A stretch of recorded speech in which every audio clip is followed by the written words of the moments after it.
En premier lieu, on va faire un petit point rapide sur les équipements indispensables, ce qu'on appelle les EPI. En premier lieu, on va avoir les gants. Alors, je veux que tu aies une paire de gants en cuir, justement pour pouvoir venir attraper, pour pouvoir venir trifouiller. Ça évite de se mettre des écharpes dans les doigts, ça évite de se faire piquer par une bestiole. Donc ça, c'est indispensable.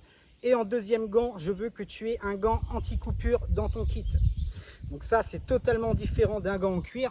Faut te dire que là, si tu dérapes avec un couteau, et ben les gants en cuir qu'on voit souvent en bushcraft et compagnie, ça va passer au travers. Là, tu vois, par exemple, je me suis déjà blessé au pouce une fois. Alors que des gants comme ça, alors c'est des gants que tu vas trouver par exemple dans l'industrie, c'est des gants avec lesquels on va travailler pour aller couper de la bidoche, par exemple, chez le boucher. Et ben là, ça passe pas. Donc la protection des mains et des doigts, indispensable. Ensuite, on va avoir besoin de lunettes de protection. Alors celle-là, c'est celle que j'utilise aussi justement dans les EPI de premier secours. Donc elles vont être hyper polyvalentes. Quand tu vas me voir comme ça, tu te dis ça y est, le mec il a l'air d'un clown. À quoi ça sert? Pourquoi c'est indispensable?